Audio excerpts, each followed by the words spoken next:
Are they giving you any medication in the jail right now? No. How are you feeling this morning? Confused. I understand. I'm a little confused myself. And we are back, y'all. Go ahead and hit that like button, y'all. Y'all know it helps us out. It only takes a quick second from your time, and it helps us tremendously. Now, y'all, we're going to jump right into today's hearing from the YNW Melly trial. Listen, y'all, it's crazy. The state, if you are used to the YSL trial, you're going to see more of the same. State playing games. They have the lawyer for Melly. She's under investigation. They don't want to turn over the warrant. They don't want to turn over the affidavit. Things are just crazy and wild, y'all. So we're going to hop right into it. And let me know in the comments, what do you think about this? Is it giving you YSL trial vibes or what? It certainly is for me. Maybe even worse, honestly. But y'all let me know. Without further ado, we'll hop right into it. Waiting for Mr. Patanza. We are not waiting for his presence. Okay. Okay, so this is just a continuation of yesterday. I did get, and I read, as well as the authority cited therein, the state's motion for rehearing and reconsideration of the defendant's or tenant's motion to compel disclosure of the Apple search warrant related to attorney Raven Liberty. I don't know that I actually conducted a formal hearing. I just asked the state to turn over a copy of the search warrant and affidavit. Ms. Counsel, let me ask you this. I read your authority. Would you agree that they're entitled to a copy of just the search warrant, not the affidavit, just the search warrant? At some point, but not at this point necessarily. Well, can you explain that to me? Because if I sign a search warrant for someone's home and BSO goes to their home and executes the search warrant and they're there, they give them a copy of the search warrant. Correct. But Upon in its this case, execution. it's Apple that the warrant is being executed upon, not the party themselves. And you think your authority says that she's not even entitled to a copy of the search warrant? Yeah, that's correct, Judge, yes. That's your position? Yes, Judge. Okay. Okay. Well, over the state's objection, I'm ordering you to turn over a copy of the search warrant. I'll put that in a written form today so you can litigate that as you see fit. But I certainly think she's entitled to a copy of the search warrant.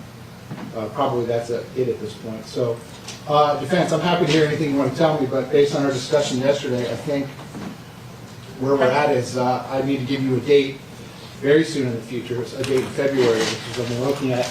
And at that point in time, you're going to have to come back in here and tell me, and I'm going to have a discussion with Mr. Demons. I'm going to start that discussion this morning so he understands that he's the captain of the ship. This is his decision, but he's going to have to tell me if he wants Ms. Liberty to continue to be his lawyer or not. He's going to have to tell me if he wants all of you to continue to be his lawyers or not, or he's going to have to tell me that he's going to seek other counsel, but I think that needs to happen sooner rather than later. We concur with that issue. I'm confused, and I apologize to the court. Is the court entertaining this motion for reconsideration and not? There was no motion or ruling. I think she's entitled to I think, listen, Mr. Demons is entitled to heightened due process. The state Yes. is seeking the death penalty. It is very clear that one of his lawyers is under investigation right now. Okay. He is entitled to have as much information as I have the ability to give him before he has to make a decision. Is there a conflict of interest? Does he want to waive that conflict of interest and continue with that lawyer as part of his representation? Or does he not? Does he want the lawyer to withdraw? And again, the Florida Supreme Court has been very clear on this. He's the captain of the ship. Absolutely. He makes this decision. So if there was, again, I'll repeat what I said, I think, to Mr. Aronson yesterday, if you all had some other authority that says I have some additional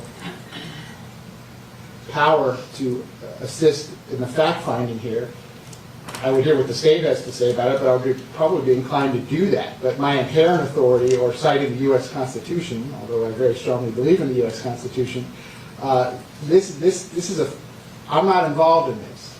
The underlying facts that are going to make a determination is whether there's a conflict and what Mr. Demons wants to do. This is completely 100% a decision between himself and his lawyers. I don't have anything to do We're with it. not disputing that. So I don't know what else I can do at this point. You've asked me to press pause on all these motions. I'll press pause. I'm not going to move this trial date. This trial is going forward in September. So if Judge. these motions are heard next month, or they're heard in March, or they're heard in August, or they're heard contemporaneously during his trial, which again would not be the Correct. most ideal way to do things. If that's what ends up happening, that's what ends up happening. But the one thing I can tell you is not going to happen is someone that has been in custody for 2,160 days, his trial is not going to be delayed under any circumstances. So that being said, what else would you like me to do this morning? Well, a couple things. Since the state filed a motion for rehearing, there are misstatements in their motion that need to be corrected. Since we received this early this morning and saw it for the first time, we did not file any written plea response. And if I may, just go through the corrections that we saw. It's on number 1, it says the search warrant was issued in December of 2024. It was 23, not 24, a year earlier. We agree with that, Judge. That way up. In paragraph number 2, they said that the state disclosed an ongoing investigation to Miss Liberty. That is absolutely untrue. We learned of it through Apple. They confirmed it yesterday for the first time, over a year after the search warrant was executed. Paragraph number 5 indicates that this investigation is separate and apart from the defendant's current case. It conflicts with paragraph 11 that implies that this investigation is related to the tampering case of Mr. Demons. Is it unrelated or is it related? I think the court needs to know that, because if it's related, I believe, and we will file a written response under discovery, he's entitled to that information, anything that leads to relevant and important information. And I'm not asking the court to rule on it at this point, but I want the court to know that if it's related to his present charges under 3.220, we're entitled to that information. They make a statement that regardless of what Mr. Demons wants and is willing to waive the conflict, they believe that Ms. Raven must get off the case, regardless of that. That's their assertion. They have to prove it. And I want to put the court, the state, on notice that they must prove. They can't merely allege that the conflict is so extent that even if this young man wants to waive it, they're going to come in here and say she must get off the case. That's what they say in this plea in paragraph number 11. That's a question for the court to determine, and they have to present evidence of that fact. We are still under the same impression that we don't have enough information. Pursuant to Your Honor's request, Mr. Aronson and I spoke to Mr. Demons. I call him Melly, if the court will allow me. I'd actually prefer that you use, Mr. Demons? Yeah. Fair enough. thank you. Mr. Demons, we discussed the potential of that. And if the court accepts my representation, or the court can inquire from him, he informed us that he doesn't have enough information to make that decision. You're talking to me about privileged communication. Well, I'm going to talk to Mr. Demons at the conclusion of the hearing this morning, everything that I'm allowed to talk to him about. I don't want to hear about anything that you all talk about. I was just willing to profit his statement of that fact. And we would, of course, ask the court to deny their motion for rehearing and rule consistently with what you ruled yesterday, that they not only have to produce the search warrant, but the affidavit.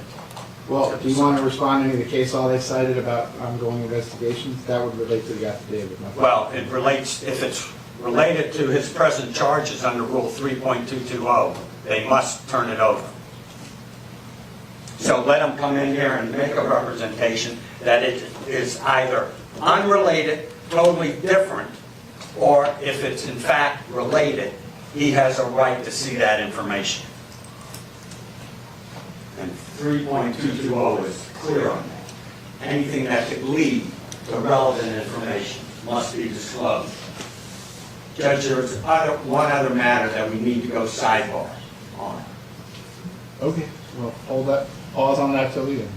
State, is there anything else that you want to tell me today? The only thing I'm going to do is talk to Mr. Demons about the front end of this colloquy, if you will, and then give you a future date, which I'm looking at is February 18th. That's the day before my next trial starts, after the trial that's starting tomorrow. And on Tuesday, February the 18th, what I'm also going to ask each side to do is, if there's any motion pending that you think I can hear that is not interfered with by the pending matters that are up on appeal at the 4th DCA, state if you have anything that you want me to hear on February 18th, just file a notice of hearing and identify the motion you want me to hear. Defense, if there's anything else you want me to hear on February the 18th, just file a notice of hearing and identify what it is you want me to hear.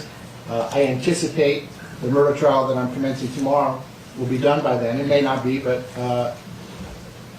I'm hoping that it is. And if it is, then I'll give you the whole day on February the 18th to address this issue regarding his representation. And if it turns out we can go forward and hear some of these pending matters, then I'll be happy to do that too.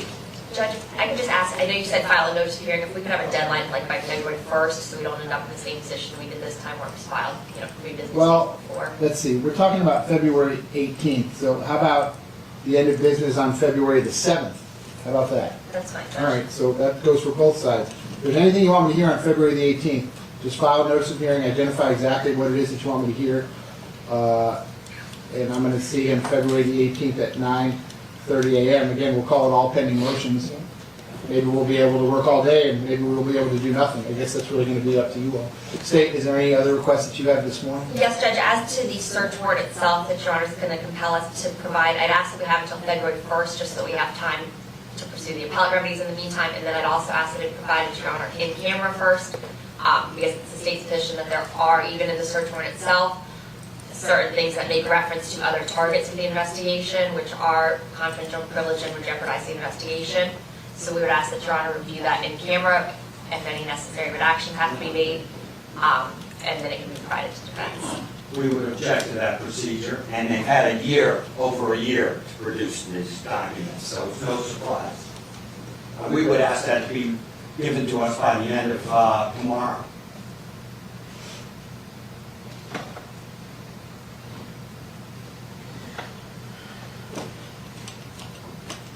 Okay, so listen, over the defense objection, state, this is what I'll do. I'm ordering you to turn over a copy of the search warrant. I need you to get that to me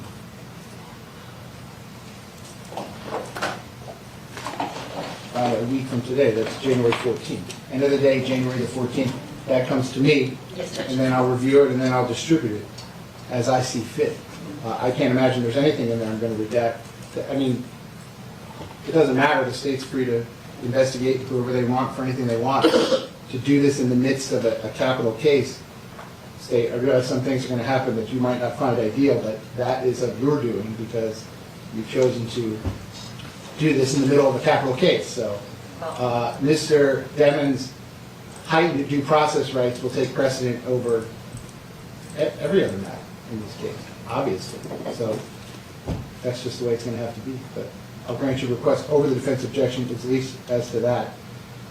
Ms. Wilcox can give you a blank order. You can fill it out this morning. I know it's over the defendant's objection, but show them the order, and I'll be happy to sign it. The search warrant comes to me within 1 week, Yes, and Judge. then I will review it in camera, and then I will distribute it accordingly as I see fit. State, anything else you want me to do this morning? The judge. Defense, besides your matter that you want to talk to me about, sidebar, anything Yes, else you want since me to you're do this going morning? to, in camera, review the search warrant, we would ask that the state submit the affidavit. Well, the case law seems pretty clear that you're not entitled to that, but if you have some competing authority, I'm happy to vote on it. Yes, sir. Your Honor, on another note, I was a little confused yesterday as to whether or not you have lifted the stay as far as discovery, and we can start discovery again on everything, or are we still under that stay order? Just asking for I asked both sides if you wanted to do that. I thought you both told me that you did want to do that, that you wanted to do the things that you can do. I want to do everything, I agree with you. but Time is short, but, the state is the one that asked for the stay. well, State, what do you want me to do? Judge, we need to speak with the Attorney General's office, because we have that stay for a reason with certain things, but we have plenty to do Outside of that. outside of that first, so. Okay, we have well, why some- don't we do the things that we all agree we can do? So the answer to Mr. Hanson's question is yes, without objection from either side, the stay is lifted to the extent that we can litigate any matter that's not currently before the Well, court. no, we this are year. objecting to that, Judge. That was already done by Judge Murphy. Right, that's already been Judge done. Murphy already lifted the stay. He As to- modified it. right, he So that modified we it. could do ongoing Oh, discovery okay. as to things that were not up on appeal. Okay. Again, if one side notices something for February 18th and the other side thinks that that is included in the matters that cannot be handled because it's currently at the 4th District Court of Appeals, I'm sure you will file a written response and let me know that. And I guess I'll have to make a decision whether I agree with you or whether I don't. Defense, besides the matter that you want to talk to me about, anything else? Judge, the only thing I would like to have you possibly consider is that you had said you were prepared to ask Mr. Deming some questions right now. I'm a little concerned that with the lack of information that exists in this case, for him to even opine on where to go right now, based on what? The paragraph in their motion that says that he has to make a decision now because you told him there's a conflict. Doesn't rise I'm not going to to- ask him any questions. I'm just going to explain to him the choices that he's made. No different than a defendant deciding to testify or not testify at a trial. I'm not going to ask him any questions. I'm telling him what's coming. Because at some point, he is going to have to tell me what he wants me to do. And of course, we're going to object at this point, and until the time that he's fully informed as to what there is that may be a conflict, he is in no position to answer, to make an opinion as to I'm whether, not asking his opinion. You're objecting to me talking to your client about his rights? it depends on what you say, Judge, but I am prefacing what your comments are because I was under the impression that you were going to inquire with him as to whether or not that he finds there's a conflict. No, I'm not. Okay, great. I'm not. Okay, again, so the record is crystal clear on this. I'm following this procedure pursuant to a case called Figueroa, Figueroa hyphen Sanabria, Sanabria versus State. It's a Florida Supreme Court case from 2023. It's found at 366 Southern 3rd, 1035. And this was a death penalty case as well.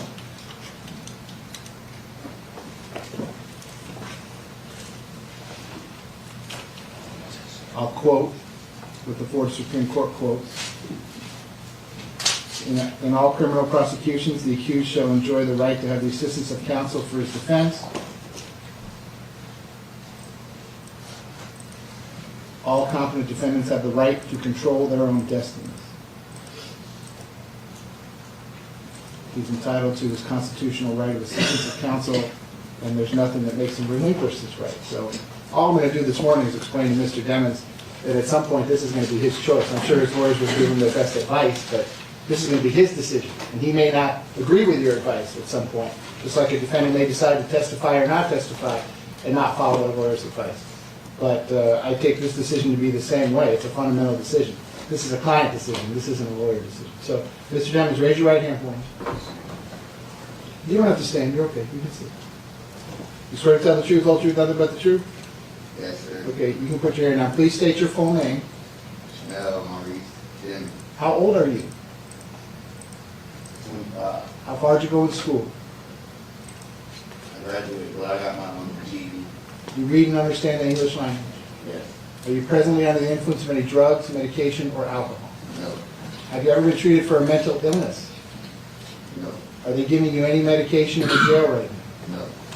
How are you feeling this morning? Confused. I understand. I'm a little confused myself. Your head is clear? You're not hearing voices. You're No. hearing your lawyers. You're talking to your lawyers. You understand what's going on this morning? Yeah. Okay. All right, so Mr. Devens, here's the deal. You're, just like any other defendant, you're entitled to have a conflict-free lawyer or lawyers representing you. Okay, a lawyer that has your best interest in mind, to the exclusion of anything else. You with me so far? Yes. Okay. The state has told you that one of your lawyers is currently under investigation. For what? I have no idea. But there's some ongoing criminal investigation. Okay? You with me so far? Yes. Okay. So, this, what your lawyers correctly pointed out yesterday, raises immediately what we call a conflict of interest. In other words, maybe at some point during this litigation or some point during the trial, my lawyer's not going to do what's the best thing for me, my lawyer's going to do what's the best thing for my lawyer. And your two interests are separate. You understand that? Yes, sir. Okay. So, once your lawyers have had the opportunity to investigate all this, to get you all the information they can possibly get, so they can talk to you about all this, at some point, you're going to have to make a decision about who you want your lawyers to be going forward. You with me on that? Yes. Okay. Even if there is a conflict, you can waive the conflict if you want and say, Judge, I understand there's a conflict, but that's okay. I like these lawyers. They're doing a great job for me. They did a great job for me in the past, and I don't want to change, lawyers this late in the game. You understand that? Yes. Or you could likewise say the opposite and say, Judge, I don't feel comfortable with this. I think there's a conflict. I don't think Miss Liberty should be my lawyer anymore. I don't think any of my lawyers should be my lawyer anymore. And I want to go get some new lawyers. And if you want to hire your own lawyers, you can go out there and hire anyone you want. And if you want me to appoint lawyers to represent you, you would have to file an application with the clerk's office. And if they find that you're financially qualified, I could appoint lawyers to represent you. You understand that? Yes. The whole point I'm trying to make with you today, sir, is that this is going to be your decision. Your decision. Your lawyers will give you their best advice, and you have some excellent lawyers, okay, about what they think you should do. But at the end of the day, you can follow their advice, or you don't have to follow their advice. It's your decision. Do you understand that? Yes. Okay. Do you have any questions for me about anything that I've said so far? Can we have a moment, Your Honor? Sure.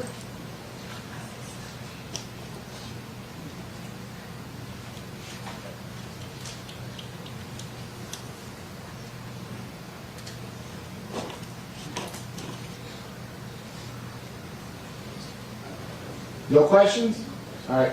So, Mr. Evans, I'm pressing pause on the conversation at this point. We're going to have the second half of this conversation at some point in the future. I hope it's sooner in the future rather than later, because the last point I want to make sure, and I'm giving you and your family and your lawyers as much notice of this as I can, your case is set for trial September the 10th, and that's not that far away. Do you understand that?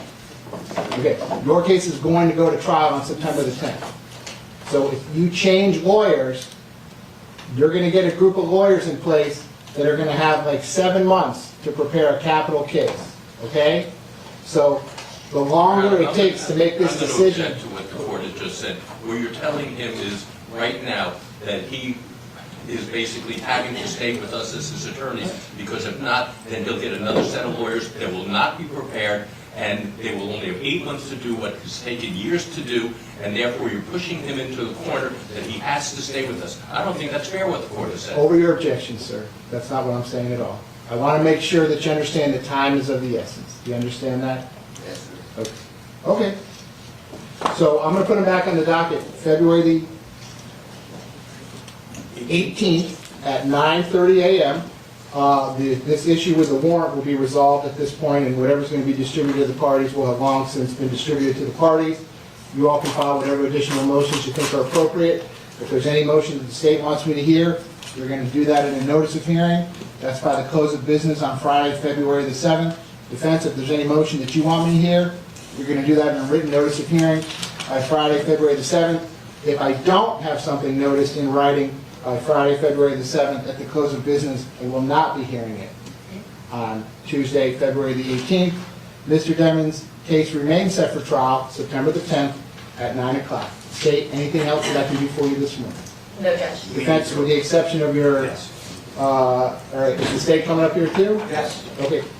Mike, this is not on the record. Dan, I think there's a microphone here. That needs to go.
Okay, so I'm going to see Mr. Bivens on February the 18th. If you need to get in front of me sooner, just contact my office, although I am starting another first-degree murder trial tomorrow, but that trial may end earlier than I suspect. I'll just play that one by ear. Ms. Wilcox, FT, that concludes FTs for today. That concludes FX until 3:30? Yeah. Okay, so then the Division FX will otherwise be in recess until 3:30 this afternoon. Hope y'all have a nice one. All right, Mr. Court Reporter. 3:30 is from here on? Yeah.